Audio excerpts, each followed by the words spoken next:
Robert Kirk, a Scottish minister and Gaelic scholar who lived in the late 1600s, is renowned for his work, The Secret Commonwealth of Elves, Fauns, and Fairies.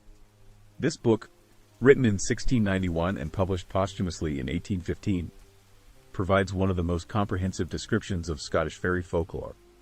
Kirk's own experiences with the supernatural, particularly his encounters with fairies, are interwoven with his scholarly work. According to Kirk's actual account, he didn't just study fairies, he met them.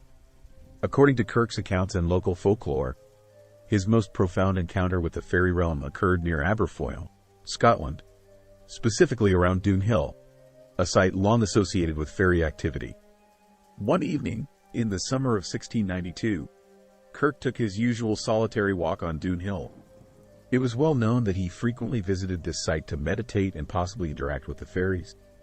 As dusk fell, he reportedly felt a sudden change in the atmosphere, a stillness and an electric charge in the air that he had come to recognize as a sign of the fairies' presence. Kirk described seeing a shimmering door open up before him. With a mix of awe and trepidation, he stepped through the portal and found himself in a subterranean realm of remarkable beauty. This realm was filled with a soft, ambient light that seemed to come from the very air itself. He was greeted by the Seelie Court, the benevolent fairy aristocracy. These beings were strikingly beautiful, with delicate features, luminous skin, and eyes that sparkled like gemstones. They wore clothes that shimmered and shifted in color, reflecting the magical nature of their world. Kirk was invited to a grand banquet, laid out on a table made of living wood that seemed to grow from the ground.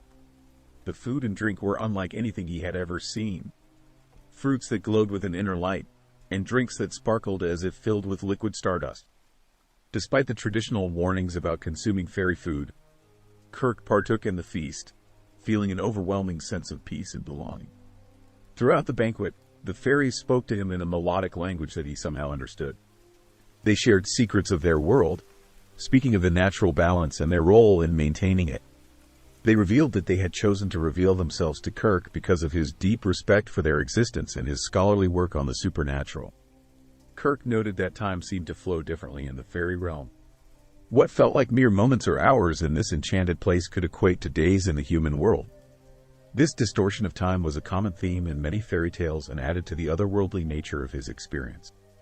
After the feast, Kirk was gently guided back to the portal by the fairies. As he stepped out of the hill, he found himself standing on Doon Hill once more, but the night had passed, and dawn was breaking. He felt a strange sense of both fulfillment and loss, as if he had been part of something profoundly significant yet transient. Kirk documented his experiences in his writings, noting the fairies' warnings about revealing too much of their secrets. Despite this, he felt compelled to share his knowledge, believing that understanding the fairy realm could enrich human understanding of the world. On May 14, 1692, not long after his most detailed encounter, Robert Kirk was found dead on Doon Hill. Some accounts say he collapsed while walking. Others suggest he vanished and his body was found later. Local legend quickly interpreted his death as the fairies taking him because he had divulged their secrets to the world. Robert Kirk's work and his encounters have left a lasting impact on the study of folklore. The Secret Commonwealth remains a key text in understanding 17th-century Scottish beliefs about fairies. Kirk's detailed descriptions of his experiences provide a rare and intriguing glimpse into the fairy world as it was perceived in his time. While the veracity of his encounters could certainly be doubted, there's no doubt in the mind of historians that Kirk believed that he experienced what he did. It definitely makes for an interesting story.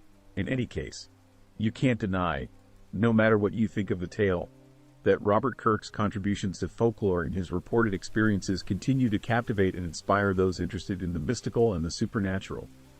Bringing up the thought, irresistible, as if conjured by a fairy spell, of what might happen to us if we ever find ourselves walking on Doon Hill on some fateful day.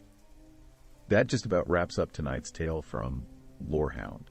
Follow us as we sniff out more of history's most interesting stories. As the hound dog entered the dimly lit library, he sensed an aura of mystery surrounding the ancient scrolls. The dusty shelves towered above him as he sniffed his way through the labyrinth of books. Suddenly, he picked up a scent and followed it to a secluded corner. With bated breath, he approached the shelf and pawed at the book, revealing the hidden scroll. As he rolled it out, he knew he had discovered a treasure worth protecting at all costs.